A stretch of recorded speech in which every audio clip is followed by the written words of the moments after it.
Olá, seja bem-vindo a mais um programa Escola Bíblica, que o Senhor nos possa ter abençoado ao longo da semana que passou, e aqui estamos nós para uma nova semana, para um novo tema, para mais alguns ensinamentos que vêm da Palavra de Deus. Já sabe que este trimestre vou estar consigo, pela graça de Deus, mas não estou sozinha. O meu marido, Paulo Cordeiro, mais uma vez, obrigado por estares aqui. Obrigado e também. podermos, na graça de Deus, mais uma vez ser usados por Ele. É isso que nós oramos e que pedimos, e por falarmos em oração vamos recolher-nos exatamente neste momento para pedirmos a Deus que nos abençoe. Eu vou orar então, está bem? Querido Deus e nosso amado Pai, obrigada por tudo quanto fizestes por nós, tens feito por nós, farás por nós. Agradecemos todo o nosso coração e pedimos-te que todas as lições e ensinamentos que temos o privilégio de receber possam ser ensinamentos válidos, aproveitados por nós e interiorizados por nós, para que o Teu Espírito em nós desabroche para a bênção de todos nós e da nossa família. Fica connosco nesta hora, inspira-nos a nós e a todos os que nos estão a escutar, em nome de Jesus. Amém. Esta semana falamos sobre um assunto bastante pertinente e muito importante, que inevitavelmente todos eles estamos envolvidos, que é as escolhas que nós fazemos. Mesmo aquelas que nós achamos que não fazemos, nós estamos fazendo. Sim. Mesmo dizendo que nós não escolhemos, nós já estamos a escolher não escolher.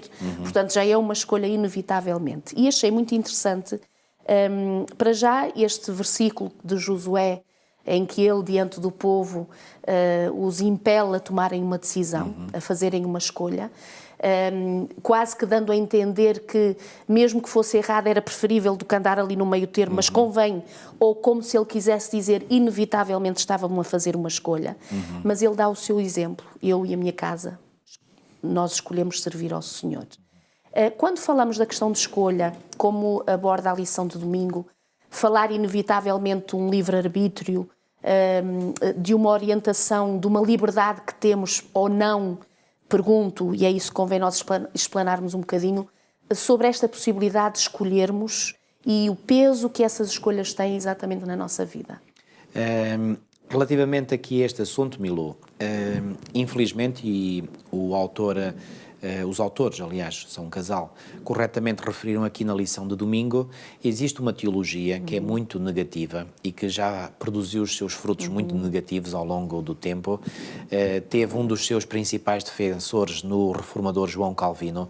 Foi um homem de Deus, um homem que falou muitas coisas corretas, mas infelizmente caiu neste erro de pensar que Deus predestina as pessoas. Exato. Ou seja, quando nós nascemos, cada um de nós já está predestinado ou para a vida eterna ou para a morte eterna. E independentemente das escolhas que façamos, aqueles que estão pré-determinados para a vida eterna, pois bem, vão tê-la-ão. E os que estão pré-determinados para a morte eterna, não importa mesmo o que façam, tentem fazer tudo bom, estão condenados. Portanto, isso é um atentado que se faz, digamos, à pessoa de Deus, não é? Portanto, essa teologia nós nunca aceitamos, nem aceitamos, não é bíblica. E, portanto, o que é bíblico é, e a Bíblia fala de predestinação, e eu recordo-me que durante 2 a 3 semanas eu andei às voltas na minha mente, quando era estudante de teologia, sobre o tema da predestinação, e finalmente, depois de muito estudo e de dedicação a Deus, de oração, mesmo de jejum, eu descobri que aquilo que a Bíblia nos apresenta é o seguinte: todos nós em Adão, o primeiro Adão, fomos predestinados à morte eterna. E todos nós em Cristo Jesus, o segundo Adão, fomos predestinados à vida eterna. Agora, porquê é que há uns que se perdem e há outros que se salvam? Pelas escolhas.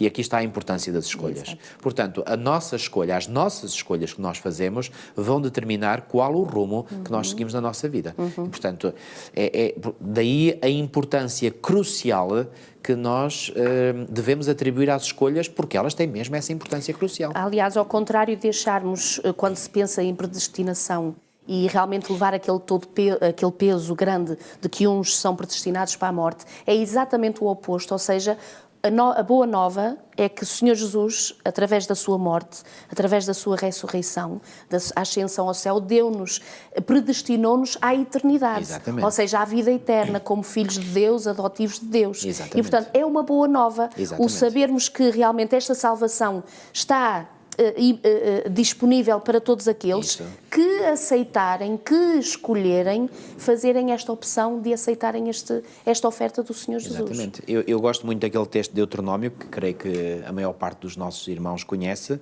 Deuteronômio no capítulo 30, versículo 15, que diz o seguinte: vê que proponho hoje a vida e o bem, a morte e o mal. Vê que proponho, é uma proposta. No entanto, o Senhor não se inibe de nos dar o conselho. E qual é o conselho? No versículo 19 em diante diz: os céus e a terra tomo hoje por testemunhas contra ti, que te propus, cá está novamente o verbo propor, a vida e a morte, a bênção e a maldição. Escolhe, pois, a vida para que vivas tu e a tua descendência. Portanto, o Senhor diz: olha, há uma escolha que está diante de vós, mas se quiserem saber a minha opinião é que vós deveis escolher a vida. Portanto, Deus encoraja-nos, estimula-nos, aconselha-nos a fazermos a boa decisão, mas não nos impõe nada. Exato. E, portanto, quando nós sentimos na nossa mente, e isto para mim foi muito importante saber isso, às vezes eu sentia, por exemplo, na minha mente, assim uma pressão, uma força, e às vezes eu pensava que isso era a voz de Deus, mas cedo descobri que Deus não força ninguém. E, portanto... Impressiona, sim, convence. Exato. O que é que o Espírito Santo faz? Convence do pecado, da justiça e do juízo. Portanto, convence-nos. É claro que essa convicção às vezes pode ser forte, não é? Dependendo da condição em que nós estamos, não é? Mas normalmente é uma convicção forte. Agora, o escolher, o tomar a decisão não é prerrogativa divina, é nossa prerrogativa. Exato. E Deus espera que nós façamos isso. Podemos dizer de uma outra forma: Deus é todo poderoso, mas há uma coisa onde Ele não pode interferir, é na nossa liberdade de escolha. Achei muito interessante, e talvez para aqueles que possam ter dificuldade em perceber, no fundo, qual é então a escolha que Deus quer para mim, como escolher certo, como optar de forma correta. Na lição desta semana, nós tínhamos particularmente na lição de segunda-feira, alguns passos muito interessantes que os descobrimos através de diferentes versículos bíblicos. Nós não temos tempo para vê-los todos aqui, mas aí em casa podem acompanhar através do vosso livro de estudo. Já agora, se houver alguém que nos escute pela primeira vez, contacte-nos. Nós temos o contacto opchannel.pt se necessitar de um manual como este que nós temos aqui para estudar a lição e diferentes temas, teremos muito gosto realmente em fazer-lhes chegar.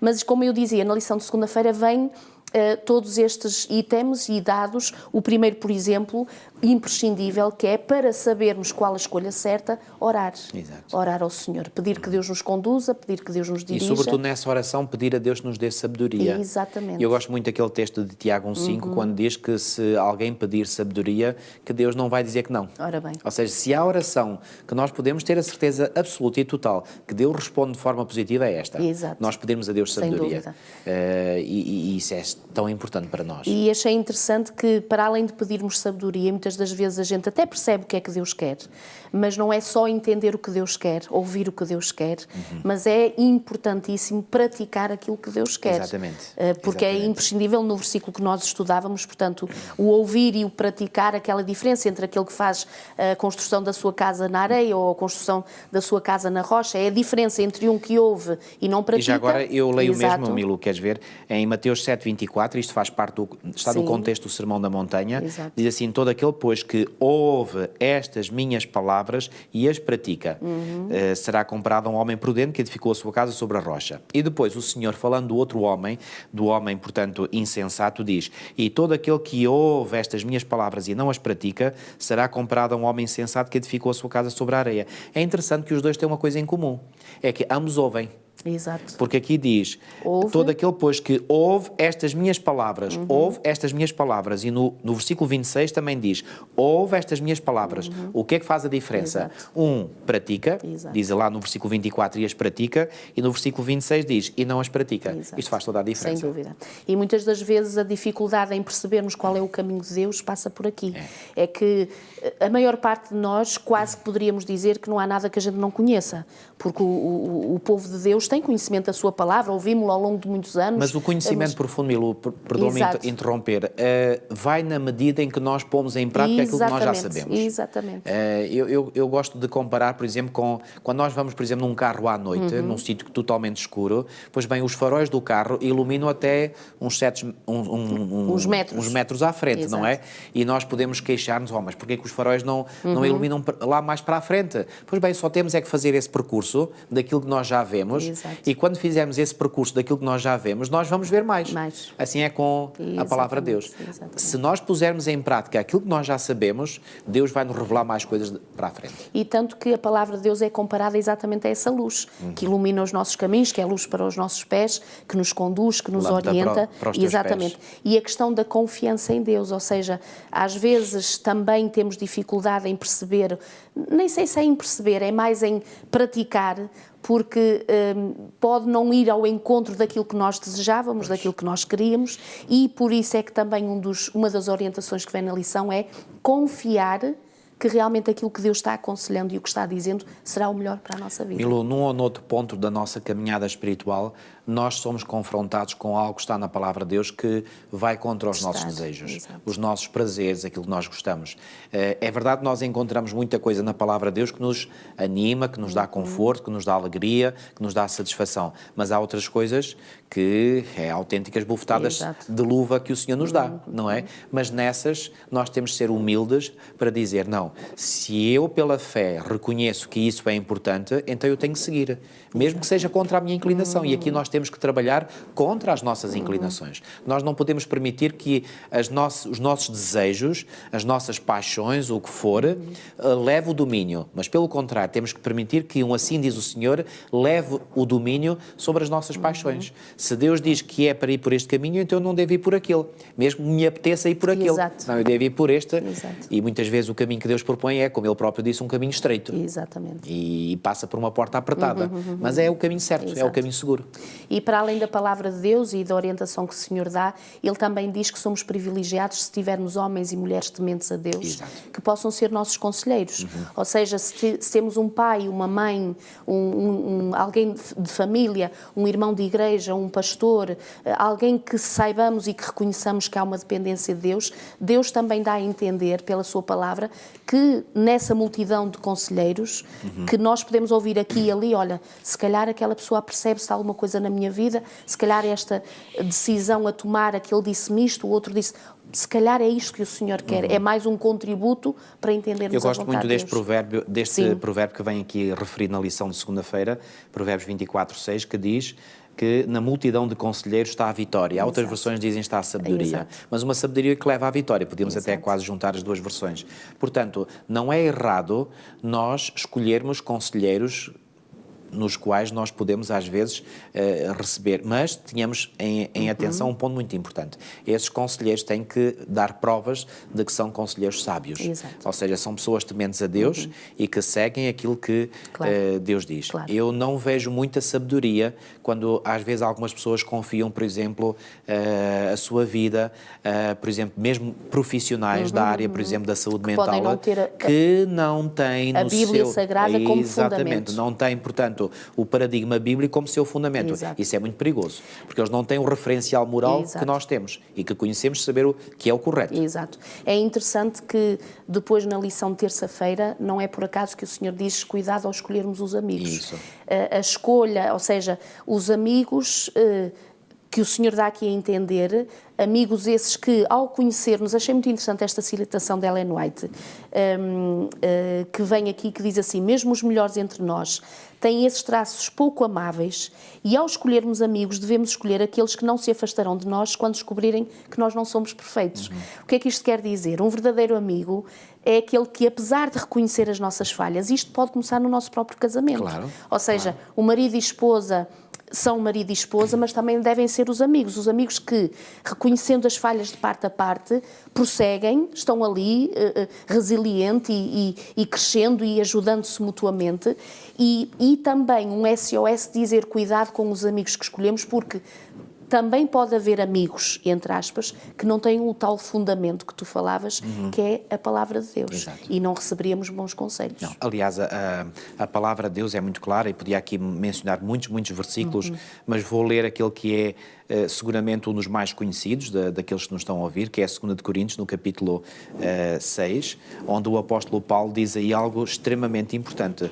2 de Coríntios, no capítulo 6, ele diz assim: não vos ponhais, a partir do versículo 14, não vos ponhais em julgo desigual com os incrédulos. Ora, isto é válido. Muitas vezes nós citamos este texto, e bem, Sim. Quero aqui enfatizar no contexto do relacionamento de escolha de marido, de esposa. No entanto, isto é válido para qualquer tipo de relacionamento. Portanto, o conselho bíblico do apóstolo Paulo é: não vos ponhais em julgo desigual com os incrédulos. E ele faz uma pergunta que é uma mera pergunta retórica, apenas para a nossa reflexão, e a pergunta é: porquanto que sociedade pode haver entre a justiça e a iniquidade? Ou que comunhão da luz com as trevas? Aliás, ele faz uma série de perguntas. Que harmonia entre Cristo e o maligno? Ou que união do crente com o incrédulo? Que ligação há entre o santuário de Deus e os ídolos? Porque nós somos santuário do Deus vivente, como ele próprio disse: habitarei e andarei entre eles, serei o seu Deus, eles serão o meu povo. Por isso, retirai-vos do meio deles, separai-vos, diz o Senhor.